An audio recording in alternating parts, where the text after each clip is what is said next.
Hey everyone, how's everyone doing today? I have an incredible guest today. Her name is Stephanie Ann, and she is an advocate for Down syndrome. We are going to hear her story and why she's an advocate for Down syndrome. Here she is, Stephanie. Hey, Stephanie. Hi. Good to see you. Thank you for having me. Absolutely. Now we're going to talk a little bit about your story, but before we do, give us just a brief bio, who you are, where you grew up, went to school, that kind of stuff. Yeah. Okay. So I am a New Mexican native, born and raised in Santa Fe. Grew up there, went to school, went to college, decided I needed to see more of the world. I met my now husband, who is originally from the Twin Cities area in Minnesota. And I moved back up there with him, lived there for a couple years, moved out to the Bay Area for about 8 years. We got married out there in the Bay Area, and then we had our first son, Orion. And then decided we were ready for child number 2, and started planning what that was going to look like. In the midst of all this, my background is in mental health. I'm a child and family counselor, and I do a lot of behavioral work, supporting families and doing like family interventions. So that's kind of my bread and butter and passion. And found out after having kids, that was a whole different ballgame of all the advice I was giving to my parents all these years. Putting it in action personally is a little bit of a different thing. What does your husband do? He's a software engineer, so he's Cool. in the tech industry. Okay, cool. How do y'all meet? We actually met online. Oh, cool. That's Yeah. cool. That's really cool. So you met, he's from Minnesota like me. That's awesome. So now you live in where at? New Mexico? So now we've lived here in Austin, Texas for Austin, coming Texas. on 2 years. We've been here almost 2 years now. Wow. Okay. So your first child's name is Orion. Orion, yeah. Okay. How old is he? 7. 7. Okay. And so he's 7 years old. And then your youngest is Odin. How old is he? Odin is 4. He's 4 now. Okay. Wow. So Odin has Down syndrome. Yeah. And he's 4 years old. So it was about 4 years ago. Did you know once you were pregnant, at what point did they say, hey, we need to do a diagnosis or check more into how how all that happened versus your first pregnancy? It was almost exactly 5 years ago. It was April 16th, 2018. Okay. I was halfway through my pregnancy, and I went to just do the normal anatomy scan, where they just check everything at the halfway point and see how baby's developing and growing. Had no concerns up until that point. Everything had been a really typical pregnancy. So it was all the same as far as your first pregnancy, right? Yeah, absolutely. Okay. Did you know it was going to be a boy as well? Were we hoping for a boy? We didn't know. The plan was, at the anatomy scan, I was going to ask the tech to take a picture, get the official gender, and put it in an envelope. And we were going to do a gender reveal party. So that was Monday. We were going to do a party on Saturday. And so we all, including myself and my husband, we all were going to be surprised. Okay, that's cool. So you had a big party planned and everything. Yes. There's more and more of those all the time. Those are fun. I know when my wife was pregnant with Alex, that was 20 years ago. People didn't do those things, and she told me, I already knew when I was pregnant that he was a boy, and the doctor was like, how did you know that? And she's like, I just knew. And I encounter some ladies like that, they just know right off the bat if it's a boy or girl or anything. Had you hoped for a boy? What was your thoughts? I was expecting a boy. There's a lot of boys in my husband's side of the family. They just tend to have more boys, and so I was told that we had Orion already, and I thought, probably going to have another boy. So I was expecting another boy. So I wasn't surprised that he was. What was your husband's thought? Was he wanting a girl, or was he? I don't know. I think he was happy either way. I don't think it was a want or preference. I there's always that, like, you get one of each gender, and then like the family feels complete. So I think there was a little bit of that for both of us, but we were baby is baby, whatever comes out. And at that time when you were pregnant, your oldest son, he was what? And my math is correct, 2.5. 2.5. Okay. Yeah. Okay. Did he have what was his thoughts about mom's pregnant? I don't think he really understood. It was very abstract. So I remember young. telling him to like say hi to the baby and like point to my stomach and stuff. But I think it was just very like, I don't. Are they like, they got to be like best of friends now? They get along really well. Orion is almost twice his size because Orion's a really big kid and Odin's not a big kid. And so, he works hard to teach him and show him, and he's a really big helper. So when he recognizes like, oh, I can step in and like help with this, that's where he shines. They have very different interests. So, daily around the house kind of stuff, you might see them in different areas of the house doing things, but when he recognizes he can be a helper, he's on top. That's cool. That is so cool. Especially, growing up. I mean, I think it's only going to get more and more. That's really cool. Now, before we go into the next part of your story, and you've wrote a book, right? Did you write the book or edit it? What did you do? You have a book? I didn't write a book. I compiled a group of essays. Okay. And so one of the essays I wrote about my diagnostic experience. And I felt really strongly and passionately about getting other people's stories because my story is just one. Right. And not everyone has the same experience. And so I reached out and got a handful of other parents who are interested in participating. Along with the stories being essays, I wanted pieces of advice. Like because not everyone wants to write, not everyone feels comfortable writing a story or an essay. I just asked for little quotes. What helped you? What made you feel like you could handle this? What made you feel like you could get through this? Just something short, sweet, simple that, if you don't have the time to sit and read a book end to end, which I know I didn't, if you could just open up to a page and see something that was helpful or inspiring or motivating in that moment.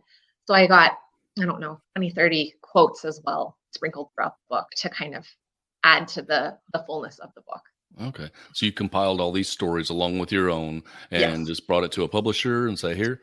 I tried. So I self-edited the book and did a lot of research looking into publishers and found out that the way they kind of categorize the books that they're willing to publish, and just reached out to them personally, sent them a synopsis, let them know I could send, the first essay because I had mine that I could share.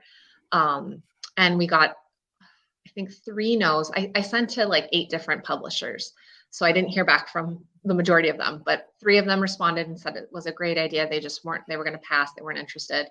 I think the biggest issue is just the money, right? If they're going to publish, they want to have a bestseller, and the likelihood of that exploding is low. Not everyone wants to read the story. There's a very specific audience that's going to read these books.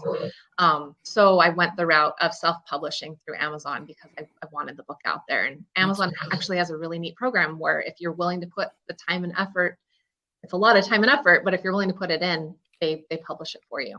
Yes. And I've read the book myself. I would show it, but I wanted to read it like right now. So I put it on a Kindle and downloaded it. But here is it right there. And we will put a link up in the comments and or in the description of this interview as well, that you can go get it on Amazon as well. You can get it on Kindle and or you can order it however you want. It is really good. Like you said, it's a specific audience, but it's got a lot of great stories in it, and it's an easy read. Now, once we're going to take a few seconds to hear a brief message, and when we come back, I'm going to have you tell us what it was like to receive that prenatal diagnosis here in just 1 second. My nanny always say, shine your light by your moment, by your heart and soul into something you really want to create. And I do. I create Made with Love. If you're looking for positive and uplifting movies that empower actors seeking to shine their light, you'll be blessed to check out Made with Love, a movie to show the love and value of individuals with Down syndrome, and to star our best friend Jay, The world sure could use a lot more love, and you can make a difference. Be a part of this project. Visit madewithlovethemovie.com to learn more. And we're back. All right, Stephanie, take us back to the day.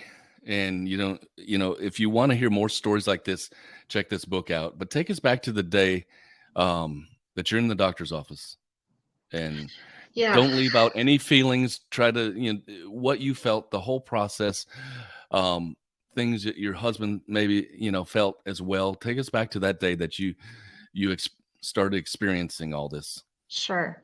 So like I said, it was the 20-week anatomy scan. We had actually just got back from a baby moon trip to Hawaii the 2 days before. So we were kind of, flying, and we took Orion with us. It was just such a fun family trip, and I was so excited for our party later that week. And I remembered the scan. It takes a really long time, but it's so fun, and you get pictures. So I was really flying high. And we get in the room, and I sit back, and they've got the goo all over your stomach, and they're running the camera all over and taking all the pictures and clicking and measuring things, and it just takes a while. What I started noticing was the tech who I was joking with and laughing with and, just bantering, she started getting quiet. And so I was like, oh, maybe I'm talking too much. And so I kind of backed off a little bit, and then she got really quiet, and then it was taking a really long time. And that's when I felt like something was wrong, and she wasn't saying anything. The techs aren't allowed to say anything. And so I waited. My husband was sitting to my left in a chair, just kind of waiting. I don't think he recognized anything was up. And then she said, okay, well, I'm going to go get the doctor, and he's going to talk with you. And so I was like, I just have a bad feeling like something's wrong. He left. He walked in. He grabbed the wand and started really pushing. And this had already been probably 30 to 45-minute appointment. And so I was tired. I was uncomfortable. He started pushing on my stomach. And so he has, a contraption he's pushing to get camera angles, and he was hurting me. So I already didn't love this guy. And he turns, and he clicked a couple more times on the screen. He turned to me and he said, well, we've located a cystic hygroma on the back of the neck.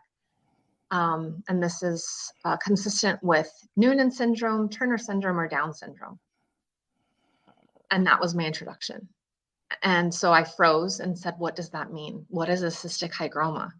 Well, we found a cystic hygroma. He repeated himself verbatim, did not change his terminology, did not try to slow down. I'm now freaking out, just in tears.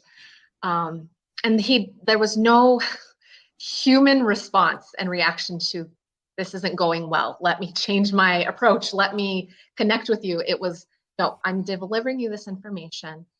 He walked out the door and he said, I'm going to refer you to genetic counseling. So we just went, I don't know what just happened, because I saw the picture of the baby on the screen. He was moving. He was active. Nothing was up. And so I was so confused. So I'm now kind of in hysterics. And I spend that moment wiping myself off, because I didn't even get to sit up and, have the dignity of sitting up and being, fully present for this. And we were ushered into a different office to talk with the genetic counselor. And she said, well, you have this option, and you have a week to decide. And so I went from, I'm so excited, and I'm planning for my child, a party for him in a week to celebrate this child, at which point I didn't know if it was a boy or girl. So it was it. And I said, what do you mean? Like, of course we want this child as long as he's healthy, which in my head, I meant as long as he's going to live, like if he was terminal and wasn't going to survive, I would understand that path. But she responded, well, that depends on what your definition of healthy is. And so I was just like, this is a nightmare. Like, I can't even believe what's happening. So then she said, well, I recommend you do an amniocentesis, and you need to do it soon. And so we left with that information. No support, no encouragement, no possibilities, just this is the path you're going to take, and this is where you're going to end up. So I was devastated, and it put me in a really dark place for probably about 2 months. Mm. There were no resources given. There was no, hey, here's people to connect to, here's someone else to talk to. It was just, this is bad and you need to deal with it. We were called back 2 days later to come back in because they didn't get good pictures of the heart. And so when I came back in, I said, I don't want to see that doctor again. I don't want him anywhere near me. So they brought a different doctor in. She was very nice. She was very sweet. She was very worried for me. She couldn't get a good picture of the heart. And she started reacting and saying, I think your child has what's called hypoplastic left heart syndrome. And that is where the two sides of the heart, one side does not grow as the other one does. And so that's like a lifetime of surgeries. And to make matters more intense, I have a friend whose daughter was born with hypoplastic right heart syndrome, so the opposite side, and her baby passed really soon after birth. So I knew that was a dangerous thing to be occurring. So now on top of some sort of syndrome, which I didn't know or understand, now there's another thing going on with the heart. So I'm in complete panic, and they refer us to a prenatal cardiologist to get a better look. They have a better camera to take a look. So that was Wednesday, was that appointment with that second doctor. I start crying with her, and I'm just, thinking, what are we going to do? And she said, well, maybe you need to cancel your gender reveal party. So I have 2 doctors back to back who have no faith in this situation going anywhere but poorly, and giving me advice to not plan for any sort of positive outcome. Friday comes along, so this is all within the same week. I got my envelope. I knew I was going to go ahead with this party regardless of what happened, because this baby was in my stomach and I was going to celebrate the heck out of this kid, and took it to a bakery, and told them, don't tell me, just put the inside, do the icing thing, and we're going to do a reveal. And so on Friday, I went to the cardiologist, and he made eye contact with me. He sat me down. He saw how freaked I was, and said, tell me why you're here. I need to know exactly what all you are looking for in this appointment. And so I explained to him what we were told, what we were looking for. He goes, okay, let's get to it.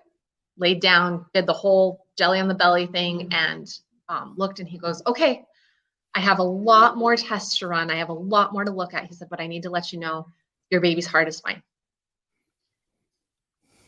And I just remember the air just exploded and evaporated all at the same time in that little tiny dark room. And, burst into tears again, and just thought, you know what? Down syndrome, Noonan syndrome, Turner syndrome, whatever. Let's have this baby. Who cares? It was such a doom and gloom week that hearing something positive out of this whole time frame was what I needed. We were told to do the amniocentesis. We elected not to. Needles freak me out. We did a non-invasive blood test, again, a needle, but a smaller one, that also doesn't have a side effect of possible miscarriage. And we got the results via phone a week later. And it was the genetic counselor calling, and she said, yeah, you have a high likelihood, 75 to 95% chance of it having Down syndrome. So, and that was it. That was the end of the conversation. That was me going, okay, we don't know what's going to happen, but here we go. So I jumped online and started looking for resources, and I found a national organization called DSDN, Down Syndrome Diagnostic Network. They were my lifeline. They have a pregnancy group that you can join as soon as you find out a likelihood, a definite diagnosis, whatever. And you get to be along with women who are in the exact same stage of your journey. They're in their same stage in their journey. And so you get to compare notes, and you get to give each other advice and give each other support and rally around these really sad days and offer each other hope. And that was my turnaround, was joining that organization. That's awesome that you had that. It really is. Yeah.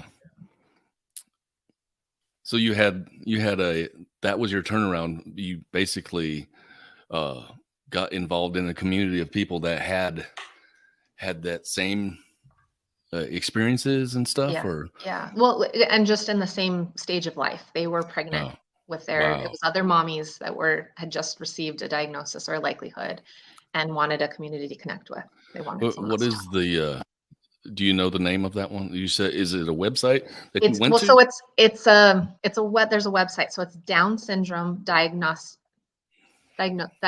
Network. Okay. DSDN is the acronym that people know better for. So Mhm. it's a website, but it's also a Facebook group, and I shouldn't say a Facebook group. There's Right. dozens, if Right. not 100 groups, Okay. because they have birth groups. So they have the pregnancy group, and then once your baby's born, you get put into a birth group. And so Okay. they have small groups that are 6 month in duration from January to June and then July to December. Or you can do a big birth group, which is the full year. So 2018. So everyone gets to put in a group, and then they have subgroups where if you have certain other medical things that you're concerned about and want to get more feedback on. So there's feeding issues, Right. oxygen support, heart defects, dual diagnosis.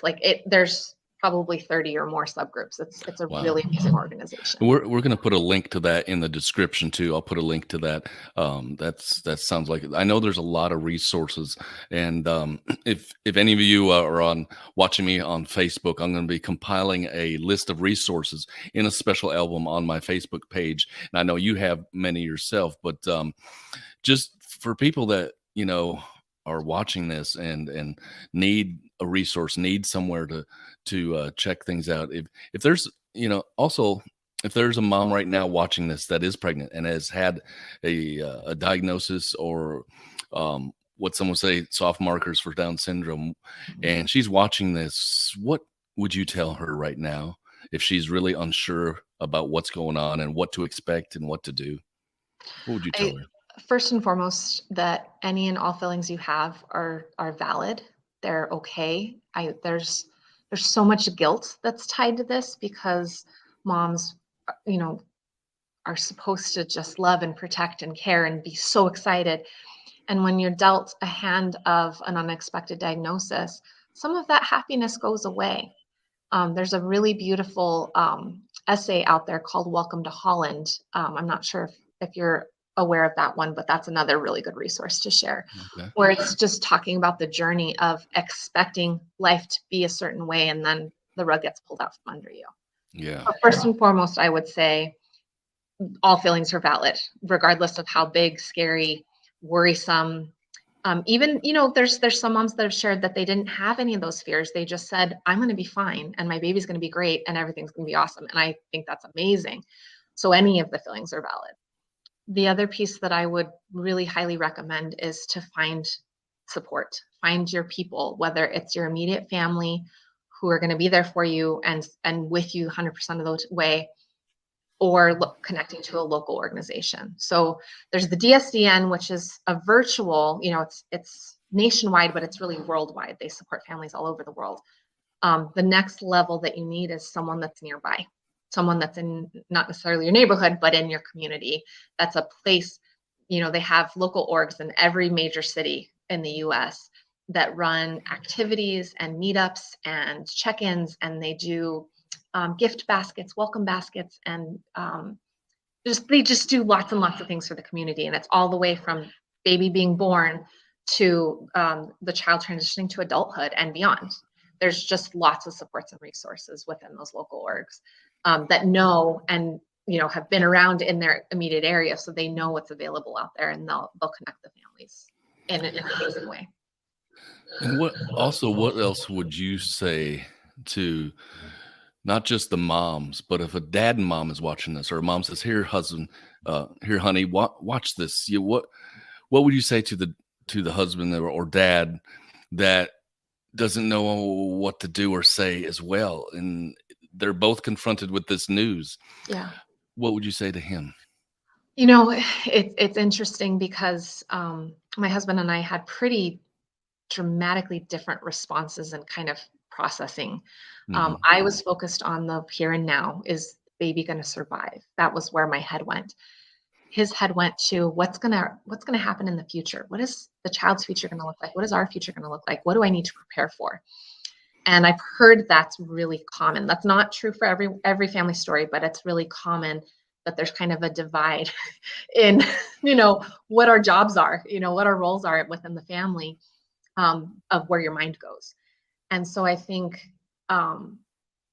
kudos to the dads and kudos to the partners or whoever, is supporting single parents, whatever family members are supporting the moms going through this, for thinking long-term, because I wasn't able to. I was pregnant with a baby. I was thinking about, let's get this baby to birth. I couldn't think beyond that. And so to have someone be able to be that balance of, we also need to plan for this. We also need to think about these other things. I thought that was wonderful. I do know, I've heard some stories that some dads have had really hard times. I have a online friend that shared that the dad decided he didn't want to pursue the pregnancy and was requesting an abortion. And she said no. And so they parted ways. They ended their relationship, and she still has the child, and she's, doing it single. So there's lots of responses. There's lots of ways this can work out. Yeah. I think the bottom line is, if you're worried and wondering and not sure which way to go, if you're able to rely on each other and be each other's source of support, that's the most important part. Not all relationships will survive. I think an unexpected diagnosis is a really scary thing. And it's very intense to work through. And if you've got a tenuous relationship, it may break it. I don't know that everyone can handle it, and I don't want to pretend like everyone can. It's Right. it's a hard thing. Now, But be there for each other if you can. Some of these resources that you listed, they help the moms and everything. How helpful are they for dads too? There's a dad's group too. So Okay. you can join specifically Really a dad's group, or the dads are welcome to join any and all the subgroups. So if they have questions, if they want to connect specifically with other dads, to have that connection, there's that piece, but they can also join all the subgroups. The birth groups are exclusive to the moms, so that the moms can have a little bit of security within that, but the dads are welcome to join all the other groups. Would you say somebody watching this, they're like, Down syndrome seems so scary? I mean, what would you say? The concept, the unknown is what's scary. Right. Because I agree, it was terrifying. And the words trisomy 21, what does that mean? I had never heard that before. Yeah. I didn't know really what Down syndrome was. And so now we're left with, and your child's going to have this. Okay, what do you do? So I want to share part of the journey with becoming an advocate, because this is a really important part of this, is the second you hear this, you have a doctor who gives you feedback, usually not great feedback. And so you do what anyone does in this day and age.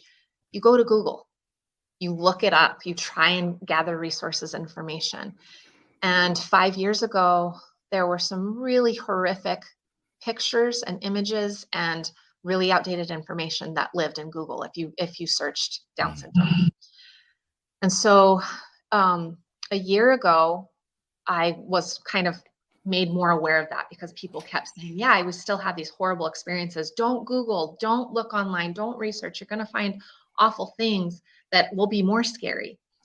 And so last year, I recreated an image that I had found. There was a organization called the Pearson Center. They made this beautiful image of a little boy, and it said the characteristics of Down syndrome at the top. And then it had all these, arrows pointing at the different body parts. Mm-hmm. But instead of pointing out, the Palmer's crease or the slanted eyes or, the things that people usually pointed out, it just had beautiful things about a heart to love, arms for giving hugs. It was just the sweetest thing. And so I remember seeing that. That was probably 2 years ago that I saw that. And I said, I want my son in that picture. And so I jumped on an app and recreated it with Odin in there. And that image went viral. And I had over 800 people reach out to me asking, can you make one for me too? I want to make one. And then it expanded beyond that because there's all these, Instagram influencers that want their own version. So they Right. made their own versions of it, and it exploded. That's so cool. So with that, I started the hashtag redefine what you see online, with the intention of, let's have these images be what occurs when you Google Down syndrome. Let's not have those other cartoon drawings that are horrible and outdated and demeaning, that mean nothing to a brand new parent who's trying to figure out, what does this mean? Let's have these beautiful faces that are real, flood their world. And so that was the start of this big, huge project I've undertaken, was that viral image. Wow, that's cool. Now you also do a lot more now, and it's all this is kind of led up to you talking to doctors and counselors and all that. But way back before you even had a family, you just said that you were in what was your initial education? Mental health. Mental health. So how has that played a role into what you are now? I mean, has it all kind of gone hand in hand with that, or? I think so. I mean, I definitely feel like I'm a people person, and I have that, training and desire to connect with people. And I think that was Right. why I was so put off by that doctor, was Right. there was no connection. There was no, let me be with you in this moment that's hard and scary. That's my bread and butter. That's what I try to do with all the families and all the clients I work with. So the fact that there wasn't that infuriated me, because I know from personal and professional experience, there's a different way to talk to people. Oh, absolutely. And I think no matter what you're going through in life, talking to a specialist, a doctor, or even just a walk-in clinic receptionist, all the way down, up and down the whole scale, it's, it's a business. It is what it is, but there's still decent amount of being cool, being nice, customer service. There's still all that plays into that. And I know there's a lot of doctors that, think they're above that. And, it's like with any company, when the big shots come in to play, sometimes they're really cool and say nice to everybody, and sometimes they don't, and they act like they're better than everybody. Right. And that's, I believe, the same way with doctors. And especially when you're going in there for something medical, you need to be, talked to, and a lot more, friendly, understanding and stuff to some degree. Yeah. And the whole thing that you've gone through all this, and now you're an advocate big time, talking to panels of doctors. Or have you done any like public speaking and stuff, or are you planning on? So I was signed up with my local org to do one-on-one meetings. I've done 4 with residents. So they're in their studies to become OBGYNs. And we do like an hour-long meeting where I would just tell them my story and give them feedback and suggestions for, there's a better way to do this. So I did several of those. And then just recently, last week, I was invited to join a panel of parents, just 3 parents and a team from our local org that met with a group of doctors at our local hospital to give the same message, like, this was my experience. This was bad. Here's a different way you can do that. And that was, I didn't realize how much I was needing to do that, not only for changing the way things are happening, but also for a catharsis for myself, because I never got to follow back up with those doctors and explain how much they hurt me. I've written about it. I write about it every year just as a catharsis. I have talked about it and shared with my friends, but I've never been able to talk with a doctor about it and explain, this wasn't okay. And so being able to talk to doctors, they weren't the doctors who caused the harm, but they're future doctors, and let them know, moving forward, you are going to have a conversation with a freaked out, stressed out, super concerned parent. You can do this differently. You can be that favorite doctor like that cardiologist was for me. And so that was huge. That was a great feeling to be able to have that. That is huge. I mean, you're planting seeds now that you may never see how it ends up with all those, unless you follow anybody specifically. But even then, just knowing that there's people out there like you that are planting those seeds for these young doctors growing up now, and hoping and thinking that they will think back and remember your story when they have that pregnant mom come in the room and they're about to share results with them, and think back, okay, I need to think about how I'm going to react, because she will have a reaction. I mean, Right. that, my hat is off to you. And know there's others across the country that are doing this. And, you know, we need more warriors like you, like I've told you before. And that is just awesome that you're doing that. It is really, really cool. And I just want to thank you for that. And thank you for coming on and sharing your story. It's very powerful. Very powerful, and I really appreciate it. Any last words you want to tell anybody out there, whether they're pregnant or not, or what people, you know, I always fear the unknown about Down syndrome and other things. Any last words you want to leave us with? Um, the more you get to know someone, the less scary it is. There's always medical things that can happen when you get a diagnosis. You're told every possible thing that can happen, and they're not all going to happen. It's just not statistically likely. So just know that whatever you're in for is not going to be all the things, and you can get through it, because we all have, and got some amazing outcomes that have happened. Thank you so much, Stephanie, for coming on and sharing. I really appreciate it. Until Yeah, next thank you time. so much. Thanks.